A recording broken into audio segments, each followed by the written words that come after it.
تو انہوں نے اپنے آپ کو خود پھنسایا. اللہ نے فرمایا گائے ذبح کرو.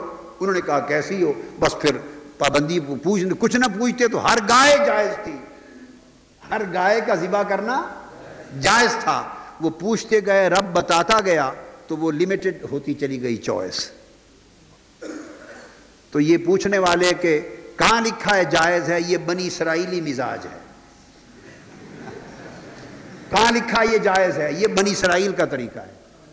کیا؟ اور صرف یہ کہ جو ناجائز ہے وہ دیکھو، باقی سب جائز ہے، یہ خدا اور اس کے رسول کا طریقہ ہے.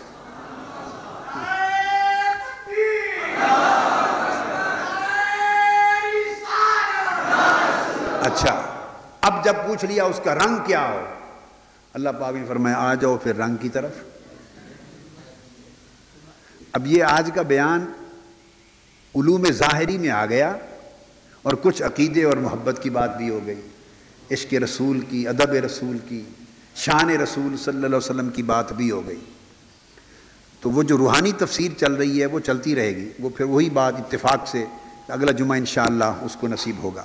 تو پوچھا کہ اس کا رنگ کیا ہو، اللہ پاک نے فرمایا کہ اس کا رنگ زرد ہو.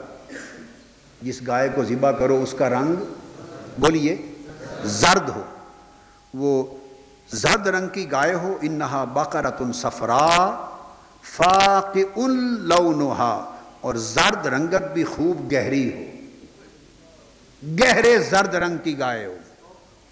تسر الناظرین، اور گہرا زرد رنگ بھی ایسا جاذب نظر ہو کہ دیکھنے والے کو بڑی بھلی لگے. 3 شرطیں لگا تھی، زرد رنگ، اور زرد بھی ہلکا نہیں، گہرا زرد ہو، اور گہرا زرد بھی ایسا ہو کہ گائے خوب بھلی لگے، جاذب نظر.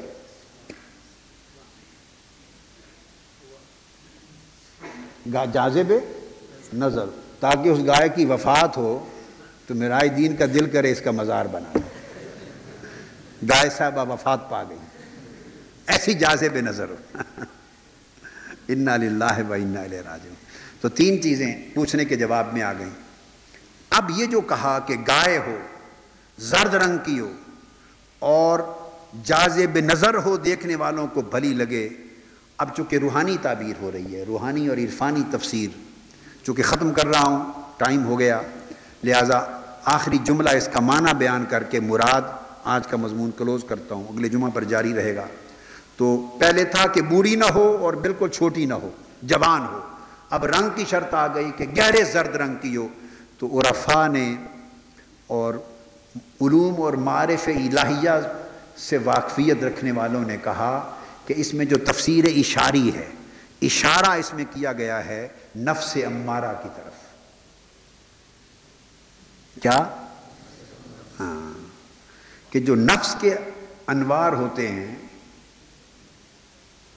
اگر تو بیان کیا کہ جو جسم، یہ اب روحانی تعبیرات میں سے ایک تو یہ کہ جو جسم ہے، جسم اس کے انوار کا جو رنگ ہے خواب میں اور روحانی تعبیرات میں اور علم معرفت میں وہ سیاہ ہوتا ہے. اگر اشارہ جسم کی طرف ہو، اشارہ جسم کی طرف ہو تو سیاہ رنگت اس کو انڈیکیٹ کرے گی. سمبل جو ہوگا نا اس کا سمبل، اشارہ، وہ سیاہ رنگت کا ہوگا. اگر نفس نباتی ہو، اگر نفس جسمانی ہو تو رنگت سیاہ ہوگی. اب نباتات سبزی کو کہتے ہیں. اب نفس کی خاصیتیں ہوتی ہیں، وہ آگے بات ہوگی. نفس کی خاصیتیں ہوتی ہیں. اگر جسمانی خاصیتوں کا نفس ہو، انسانی جسم کی خاصیتوں کا، تو رنگت سیاہ کا اشارہ ہوگا. اگر سبزی نباتات جیسی خاصیتوں کا نفس ہو تو اس کا رنگ سبز ہوگا. اگر دل کی طرف اشارہ ہو، کیا؟ تو اس کا رنگ سفید ہوگا. اور اگر جو نفس حیوانی ہے، جس کو نفس امارہ کہتے ہیں، نفس امارہ نفس حیوانی ہے، کیا؟ تو اگر نفس حیوانی کی طرف اشارہ ہو تو اس کا زرد رنگ ہوتا ہے، اس کا زرد رنگ ہوتا ہے، یہ ملاپ ہو جاتا ہے۔ آپ نے دیکھا نا جسمانی نفس کا رنگ سیاہ تھا، کیا جسمانی کا نفس سیاہ تھا، اور دل کا رنگ سفید تھا، اور نباتی اس کا سبز تھا۔ تو اگر آپ ان سارے رنگوں کو ایک خاص ترتیب سے ملائیں تو آپ تھوڑا سا، اگر آپ کو کوئی رنگوں کا کنٹراسٹ آتا ہے اور رنگوں کو ملانے کا فن آتا ہو، تو سفید اور سیاہ کو جب ملاتے ہیں ساتھ سبز، ایسے رنگ کچھ اور بھی ہیں، نیلے رنگ بھی ہیں، کئی ملاتے ہیں تو ان میں سے زرد رنگ ابھر آتا ہے۔ ان میں سے زرد رنگ یہ سفید اور سیاہ کے درمیان آتا ہے۔ تو یہ جو نفس حیوانی ہے، نفس امارہ، اس کا رنگ زرد، اور اس کے لیے کہا کہ گہرا زرد ہو،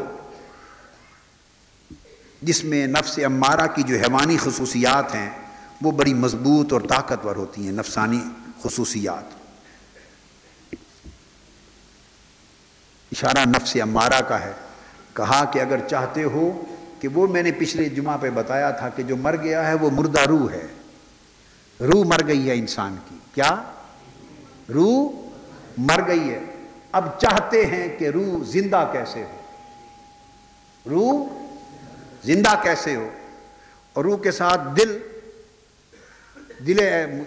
مجھے یہ خوف ہے دل زندہ تو نہ مر جا، کہ زندگانی عبارت ہے تیرے جینے سے۔ کہ دل اور روح مر گئے، اب یہ خیال آیا کہ اس روح کو، دل کو زندہ کس طرح کیا جائے، روح و قلب کو۔ روح زندہ ہوگی تو دل کو زندہ کرے گی، زندہ کیسے کیا جائے، مردہ دل زندہ کیسے ہو؟